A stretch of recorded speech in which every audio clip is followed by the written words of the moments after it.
దేవునికి స్తోత్రం. ఏదైనా సర్వశక్తి సంపన్నుడైన దేవదేవుడైన యెహోవా కృపగల వాగ్దానం.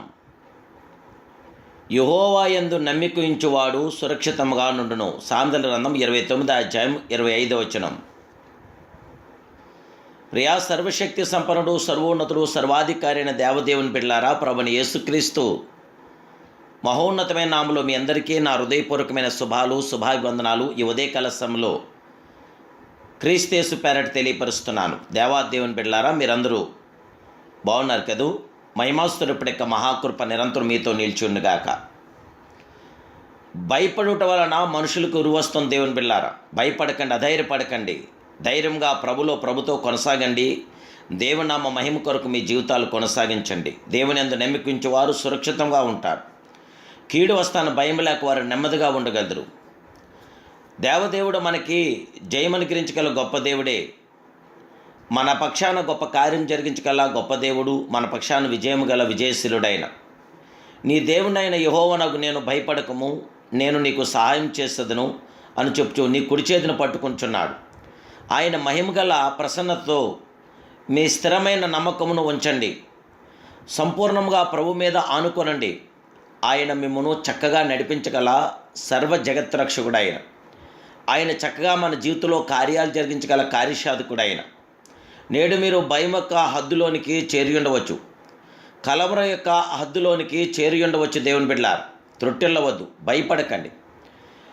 దేవదేవుడు మన పక్షాన గొప్ప కార్యం చేయగల గొప్ప దేవుడే. మన పితరుడైన అబ్రహాం, ఇస్సాకు, యాకోబులను బలపరిచినవాడు నేడు మిమ్మను కూడా బలపరచగల గొప్ప దేవుడు గనుక భయపడవద్దు. 40 సంవత్సరాల్లో ఐగుప్తు జీవిత హద్దుకు మోషే చేరాడు. అతని అంతరాత్మలో నేను ఐగుప్తుడను కాను, ఫరో కుమార్తె కుమారుడను కాను, నేను ఇశ్రాయేలుడను, అబ్రహాం, ఇస్సాకు, యాకోబు సంతతివాడను అను తలంపులు రగులు కొనుచున్నవి. దేవుని చిత్తము మోషే గ్రహించలేదు. ఇశ్రాయేలును విడిచిపించుటకులోని దైవ ప్రణాళికను సంకల్పమును గుర్తించిన వాడే సొంత బలమును బట్టి ఒక ఐగుప్తిని చంపాడు. అందువలన భయం అతన్ని వెంటాడింది. ఒక హెబ్రీయుడు మోషేతో ఇట్లంటున్నాడు, నా మీద నిన్ను అధికారిగాను తీర్పరిగాను నియమించిన వాడు ఎవడు? నీవు ఐగుప్తిని చంపినట్లు నన్ను చంపవలనని అనుకొంచున్నావా? అందుకు మోషే నిశ్చయముగా ఈ సంగతి బయలుపరచనుకొని భయపడ్డాడు. మనం దైవ చిత్తము చేయక స్వయచిత్తమును చేయుచుండగా భయం ఆవరించున్నది. అయితే దేవుడు మనకు శక్తియు ప్రేమయు ఇంద్రియ నిగ్రహం గల ఆత్మనే ఇచ్చాడు, కానీ పిరికితనం గల ఆత్మను దేవదేవుడు మనకి ఇయ్యలేదు. కనుక దేవుని బిడ్డలారా, మన దేవుడు మనకిచ్చిన ఈ గొప్ప ధైర్యాన్ని బట్టి మనం భయపడకుండా, మనం అధైర్యపడకుండా ప్రభుతో కొనసాగుతూ పరిశుద్ధాత్మ దేవదేవునికి మహిమకరంగా మన జీవితాలు కొనసాగిందాం. మహాప్రియ ప్రభు అయిన దేవదేవుడి యొక్క మహాకృప మీతో నిరంతరం నిల్చుండుగాక. ప్రార్థన. మహాపరిశుద్ధుడైన మా ప్రియ పరమ తండ్రి, సర్వోన్నతుడా, సర్వాధికారి, సర్వప్రియ జగత్రక్షుడా, నీకు స్తోత్రాలు. నీ యందు నమ్మికించి వారు సురక్షితంగా సుఖవంతంగా ఉండగలరని మీరు వాగ్దానం చేస్తారు. వాగ్దానసురుడా, వాగ్దాన నేత్రుడా, ఇదిగో ఈ దినం ప్రభా నీ కుమారుడు యేసుక్రీస్తు మహిమ కలిగిన నీ బిడ్డలను మమ్మల్ని అందరినీ జ్ఞాపం చేసుకుని అందరి పక్షాన మీ కృపాకిరణాలు దింపచేసి అందరికీ అంతటా మీ విజయం దయచేయండి. బిడ్డలందరూ లోటుపాట్లు తీర్చండి, బిడ్డ సమస్యలు పరిష్కరించండి, సమాధానపరచండి, నెమ్మది దయచేయండి. దేవా, మమ్మల్ని చూచున్న దేవుడు, చూచుకునే దేవుడు మీరే గనక మీ కృపాకిరణాలు మీ బిడ్డలైన మా అందరి పట్ల జరిగించమని, మహిమ ఘనత ప్రభావాలు మీరు పొందమని యేసు నామములో ప్రార్థిస్తున్నాను పరమ తండ్రి.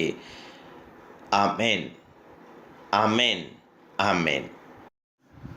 సర్వోన్నతుడైన జయముగల దేవుని బిడ్డలారా, పరిశుద్ధాత్మ దేవుడు మిమ్మల్ని ప్రేరేపిస్తే మీ విలువైన కానుకను నశించిపోవచ్చున్న ఆత్మల రక్షణార్థమై ఈ వాక్య పరిచర్యకు పంపించండి. దేవాదేవుడు మిమ్మల్ని బహుగా దీవించునుగాక.